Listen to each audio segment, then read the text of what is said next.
of the heavens and the earth, Lord. The living God, the Holy One. Say you are. Tu es le roi des rois. Tu es le Seigneur des seigneurs. Avant toi, il n'y a plus les lieux.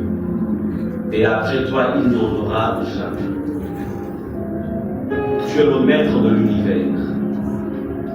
Toute créature, Seigneur, devant toi, s'incline et s'écrie gloire. Seigneur, ce matin, nous te bénissons. Parce que tu es celui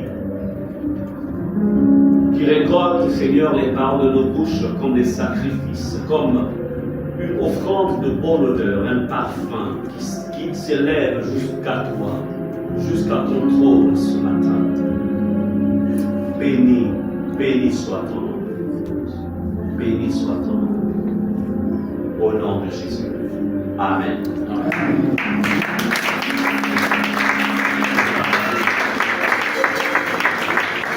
Gloire à Jésus. Gloire à Jésus. Gloire à Jésus. Fidèle et en haut.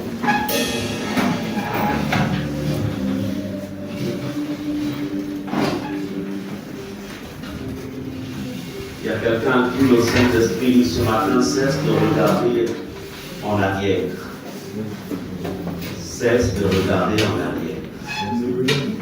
Ce matin, le Seigneur te dit, les choses anciennes sont passées. Ne vis pas, cesse de vivre sur les souvenirs, mais vis dans le présent divin. Ta vie, ton avenir, tout est entre ses mains. Amen. Amen. Nous bénissons le Seigneur pour sa grâce ce matin. Pasteur Muriel n'a pas pu être avec nous ce matin, avec ton péché. Alors, nous avons aussi notre responsable des hommes, le frère Jules, qui est en mission. Donc, il n'est pas avec nous ce matin, mais je crois qu'il nous suit, étant connecté. Amen. Il y a certains aussi qui ne sont pas là. Mais ce qui est bien, c'est que Jésus est là. Alléluia. Alors, il y a aussi l'ancienne Gisèle qui m'a aussi appelé, ici qui a présenté une disponibilité aussi. Nous avons passé des très bons moments de veillée hier, avant-hier. C'était vraiment particulier, la gloire de Dieu était là. Amen. Donc, nous avons été restaurés, remplis, je le crois. Et c'est aussi que le pasteur Muriel avec la diaconesse Annie Flore, puis aussi la même chose aussi avec la sœur Olga. Elles étaient du côté du PK8. Il y a aussi une grande veillée aussi des femmes leaders là-bas. Elles ont été aussi énormément bénies. Amen. Amen. Gloire à Dieu. Bien-aimés, ce matin, le message que je vais échanger avec vous, ça va être certainement, du moins par rapport à ces moments-ci, ça va être la dernière partie du message sur qui peut être sauvé, parce que là nous entrons dans le mois de décembre, nous sommes le mois de décembre, c'est le mois où nous préparons en fait notre entrée pour l'année 2025. Amen. Et comme nous savons, chaque année doit être préparée. Ça va être un nouveau voyage et on ne voyage jamais parce que pour nous, 2025 va être en fait une forme d'inconnu. On ne sait pas ce qu'on va trouver en chemin, mais ce qui est, c'est qu'avec Dieu, il nous rassure. C'est pourquoi on doit préparer cela. Amen. On prépare toujours. Mais aujourd'hui, je vais traiter en fait avec vous, le Seigneur me l'a vraiment mis à cœur. Pour votre édification. Ce message que je vais enseigner aujourd'hui s'adresse à ceux qui sont mariés, s'adresse à ceux qui ne sont pas mariés, s'adresse aussi à la jeunesse, parce que le jeune d'aujourd'hui est l'adulte de demain. Amen. On ne reste pas toujours jeune. On ne reste pas toujours enfant. C'est pourquoi lorsque les enfants sont outillés, ont la connaissance qu'il faut, lorsqu'ils arrivent à l'âge indiqué, en fait, ils sauront comment esquiver les pièges. Mais un enfant qui n'a pas l'instruction, lorsqu'il va être confronté à certaines réalités de la société, il sera désarmé. Il sera désarmé. J'ai dit à ma fille, ma fille, tous les hommes sans Jésus sont des prédateurs. Tous les hommes sans Jésus sont des prédateurs. Et toi, tu es une femme, tu es un gibier. Donc, c'était pour l'avertir, pour lui dire que tu dois faire attention, tu es en train de grandir. Tu es bien une femme. Donc, je lui ai enseigné comment esquiver les pièges qui sont à l'extérieur. Parce que moi-même, sans Jésus, j'étais un prédateur. Donc, c'est pour dire qu'il est extrêmement important de préparer. Il y a parfois des erreurs. Il y a des choses dans lesquelles les enfants se retrouvent. Pas parce qu'ils l'ont voulu, mais parce qu'ils n'avaient pas l'équipement qu'il faut. Il y a aussi des situations dans lesquelles vous vous retrouvez aujourd'hui. Pas parce que vous l'avez voulu, mais parce que vous n'étiez pas équipé. Chaque domaine nécessite un équipement. Amen. C'est important. Donc, je vais donc aborder un sujet, malheureusement, ce sont des points assez sacrés, je veux dire ça comme ça, mais l'ennemi a réussi en fait à s'infiltrer à l'intérieur. Et si nous ne faisons pas attention, si vous ne faites pas attention, cela aussi pourrait être, en fait, cela peut faire en sorte que votre éternité aussi soit compromise. Je vais vous parler des pièges qui jalonnent le chemin des enfants de Dieu. Les pièges qui jalonnent notre parcours. Amen.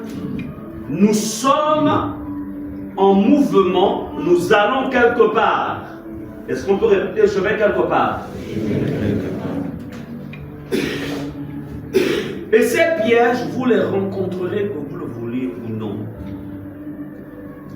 Tant qu'on est sur la terre, ces pièges, vous les rencontrerez. Quels sont les pièges que l'ennemi place sur le chemin des chrétiens? Je ne vais pas tout citer, mais je vais beaucoup utiliser, comment dirais-je, je vais surtout m'apprésenter sur le côté de la famille. Sur le côté, je parlerai donc le côté choix du conjoint, côté mariage, tous ces aspects-là. Je parlerai de ces points. Alors, je voudrais que nous repartions dans notre livre, Luc chapitre 18, verset 26. Alors, Luc 18, verset 26. Alors, nous sommes dans Luc 18, voilà, je vais rapidement. Alors, le verset 26, bon, comme c'est juste un verset, je vais d'abord faire économiser la voix de ma lectrice. Mais pendant le reste, plus devant. Ici, c'est Jésus qui parle. Donc, plutôt le peuple. Jésus présente une situation. La situation donc de ce jeune homme riche qui était épris de l'éternité. Il voulait vraiment savoir comment faire pour entrer au ciel. Jésus lui présente toutes les conditions. Et puis bon, il se rend compte finalement que c'était compliqué pour lui vraiment d'accéder à ces exigences. J'en ai beaucoup parlé là-dessus. Vous allez dans la chaîne YouTube Rema Ifata ou Facebook Rema Ifata, vous aurez ce message. Et le verset 26, la Bible nous dit, ceux qui l'écoutaient dire, et qui peut être sauvé? Alors, aujourd'hui, allons-y, on va donc évoluer. Donc, si le peuple se pose la question, mais face à toutes ces exigences, qui peut être sauvé? Ça a été l'objet de notre travail pendant la veillée. Mais nous allons évoluer dans 1 Corinthiens 7, verset 1. 1 Corinthiens 7, verset 1. S'il y a quelqu'un qui a son portable allumé, qu'il a été servi de l'éteindre. Et la sécurité veille beaucoup là-dessus. 1 Corinthiens 7, verset 1. 1 Corinthiens 7, verset 1. Pour ce qui concerne les choses dont vous m'avez écrit, je pense qu'il est bon pour l'homme de ne point toucher de femme. C'est la première partie ici qui nous intéresse, c'est que de ce verset, pour ce qui concerne les choses que vous m'avez écrites. Ici, nous comprenons qu'il y avait des sujets qui préoccupaient, en fait, les chrétiens de Corinthe. Comme aussi, en ce qui vous concerne, il y a des sujets qui vous concernent, qui vous préoccupent certainement. Qu'on soit jeune, qu'on soit adulte, qu'on soit senior, il y a des sujets. Alors,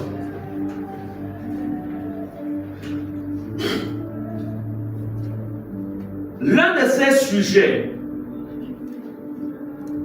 qui nécessite aujourd'hui de connaître la position de Dieu. N'oubliez jamais qu'on ne réinvente pas la roue.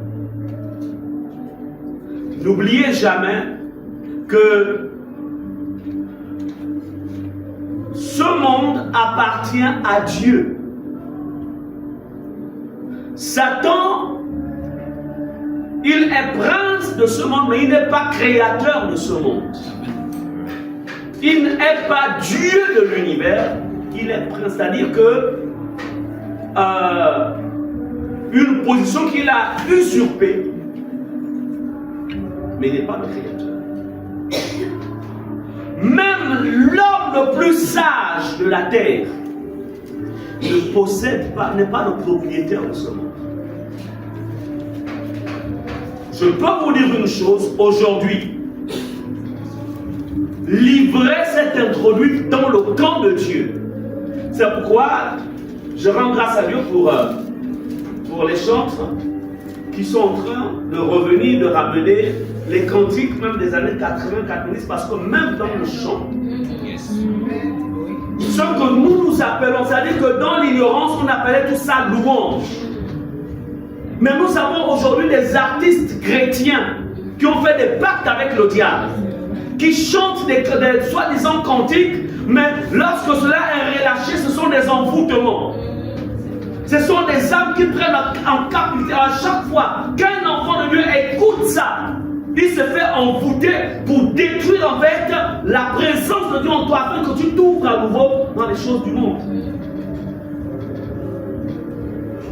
C'est pourquoi j'ai eu une séance avec les chants, j'ai dit, ramenez-nous les chants des années 90. Parce qu'en vérité, la louange appartient. La louange est adressée à qui? À Dieu. La louange n'est pas là pour en fait nous faire dormir. Non. Ça s'adresse à Dieu. C'est pourquoi, lorsque vous écoutez aujourd'hui, C'est vrai, ce n'est pas mon message, mais j'en profite. Quand vous écoutez certains cantiques, en fait, cantiques yémen, vous vous rendez compte que tous, en fait, tout se tourne vers l'homme. Tout vers l'homme, les besoins de l'homme. C'est que Jésus, en fait, il n'y a rien. Jésus n'est pas exalté à l'intérieur.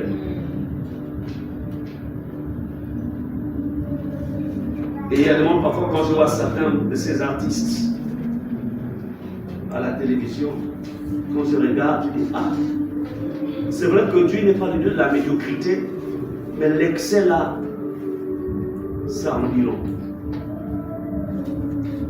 Donc, même dans ce qu'on écoute, faites attention.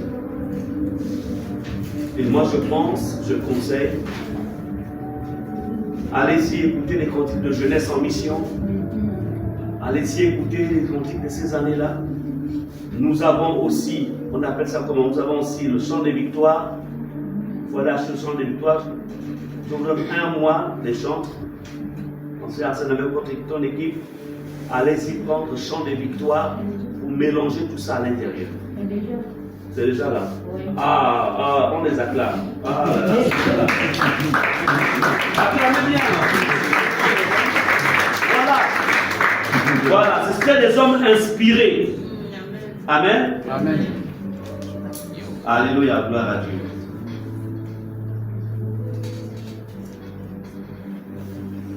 Maintenant, ce que vous allez faire, vous allez aussi nous enseigner. Parce que tout le monde ne maîtrise pas. Est-ce qu'on est d'accord? Amen. Voilà. C'était vraiment des hommes et des femmes d'une dimension, d'une profondeur au-delà des temps. Ces cantiques ont toujours la vie parce que ça venait du ciel. Amen. Amen.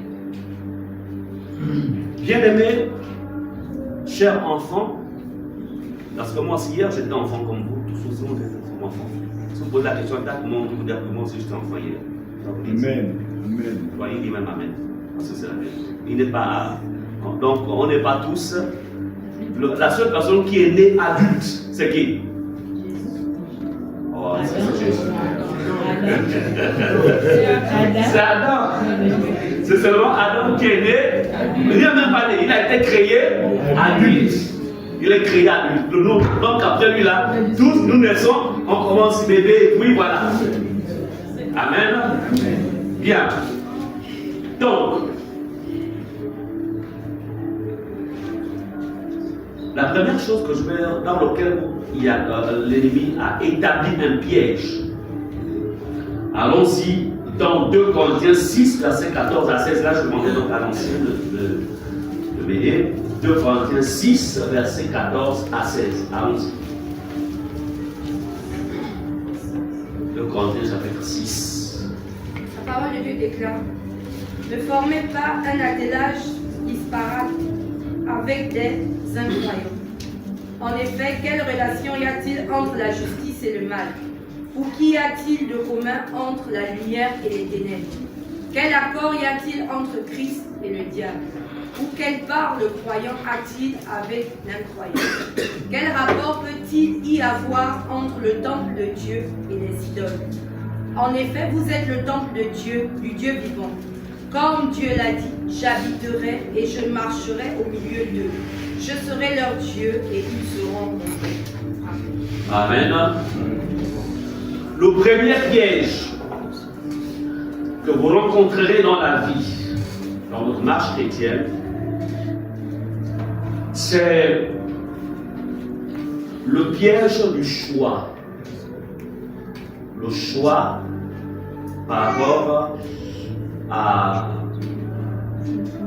C'est-à-dire que tu sens que tu veux te marier, tu es un homme, ou bien tu es une femme, tu es en train d'atteindre l'âge où tu sens que le Seigneur en fait a déjà réveillé en fait ce désir, il a réveillé cette envie, c'est un désir tout à fait normal. En fait, un homme normalement né, ou une femme normalement née, doit aspirer à un homme de se marier.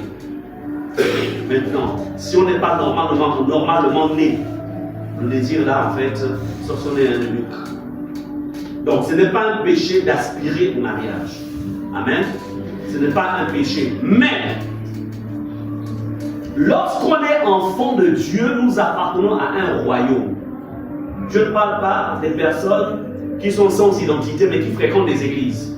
Je parle de ceux qui sont fils du royaume de Dieu. Tout le monde fréquente les églises. Il y a même de ceux qui se tiennent sur les estrades et qui prêchent. Mais ils ne sont pas enfants de Dieu. Ils n'appartiennent pas au royaume. Lorsque quelqu'un appartient au royaume, il est géré par la constitution du royaume, c'est-à-dire la parole de Dieu. Amen. Donc ce n'est pas une question de je veux ou je ne veux pas. Dieu dit, ne vous mettez pas avec les infidèles. C'est-à-dire que tu appartiens au royaume de Dieu, tu es né de nouveau. Il dit, ne vous mettez pas avec les infidèles sous un joug étranger. Car quel rapport y a-t-il entre la justice et l'iniquité? Ou qu'y a-t-il de commun entre la lumière et les ténèbres? Quel accord y a-t-il entre Christ et Bélial? Ou quelle part a le fidèle avec l'infidèle? Quel rapport y a-t-il entre le temple de Dieu et les idoles? Car nous sommes le temple de Dieu vivant, comme Dieu l'a dit. J'habiterai, je marcherai au milieu d'eux, je serai leur Dieu, et ils seront mon peuple. C'est pourquoi sortez du milieu d'eux. Ici, lorsqu'on appartient au royaume de Dieu et qu'on veut se marier, ou un homme vient vers toi, Dieu te dit, ne te mets pas avec un infidèle. L'infidèle, c'est le païen. L'infidèle, c'est celui qui n'est pas né de nouveau. Même s'il fréquente une église, il n'est pas né de nouveau, elle n'est pas née de nouveau. C'est celui-là l'infidèle. C'est un piège de s'unir à un païen ou à une païenne. Et je voudrais dire que le païen, ce n'est plus forcément celui qui est dehors. Même dans l'église, il y a des païens, il y a des païennes qui portent des manteaux de brebis, mais à l'intérieur, ils n'ont qu'un objectif: de happer. Amen. Amen. Ne vous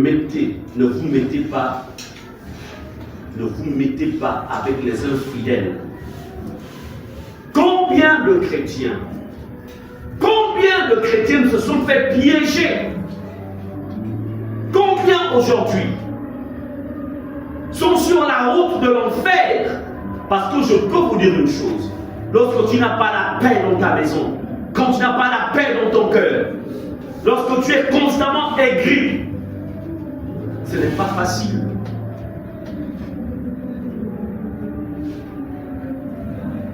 La Bible dit, ne vous mettez pas avec les infidèles sous un joug étranger. Même s'il est mignon, même s'il est beau, il a beaucoup d'argent, même s'il t'éduque, même s'il a un bon caractère, il a une bonne éducation, mais il reste un cochon. C'est-à-dire qu'il est appelé à vivre dans la boue. Sa demeure, c'est la boue du monde, la boue du péché.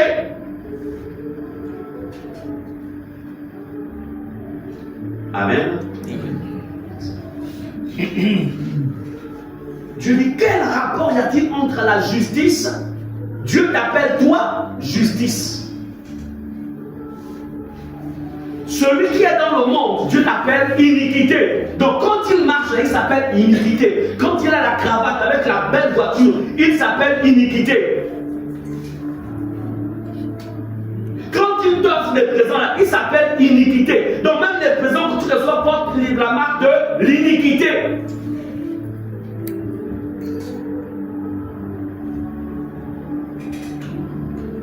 Qu'y a-t-il de commun entre la lumière et les ténèbres?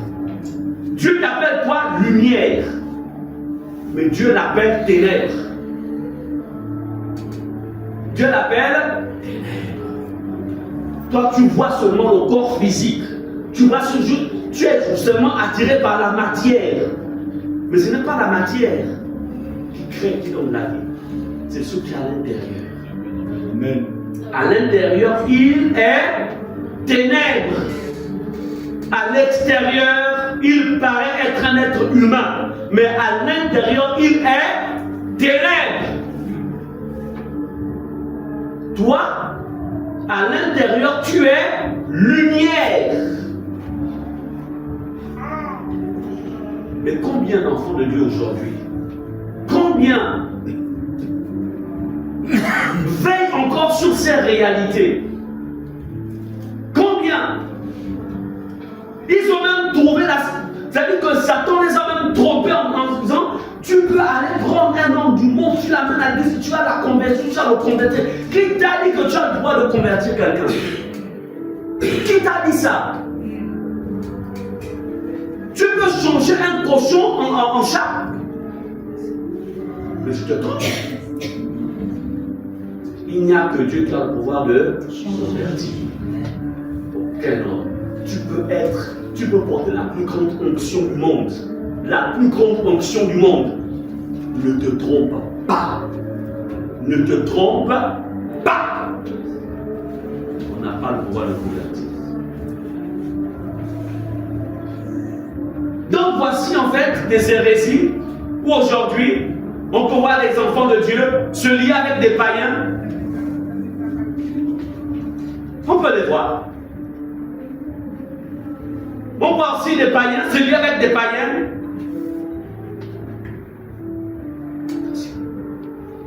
C'est un piège du diable.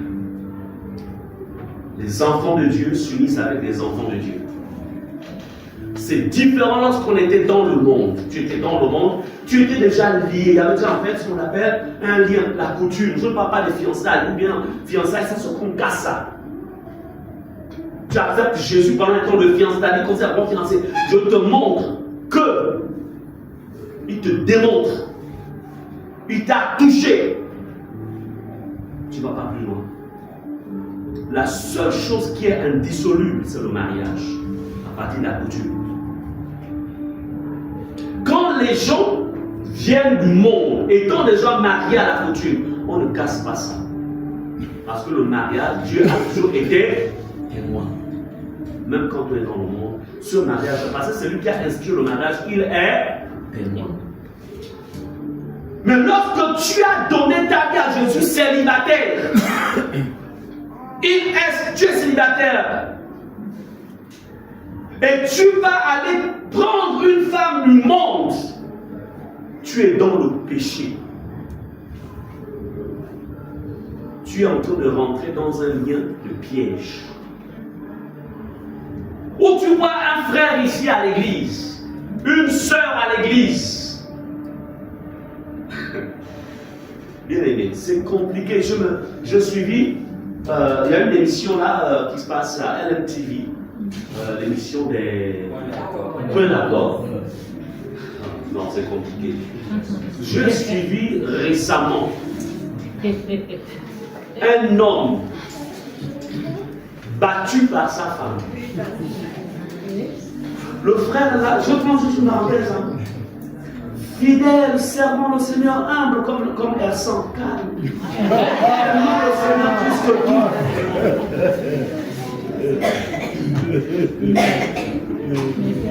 Alors, voici comment une femme qui vient dans l'église, elle aussi, faisant seulement de servir le Seigneur, et puis elle s'approche du frère.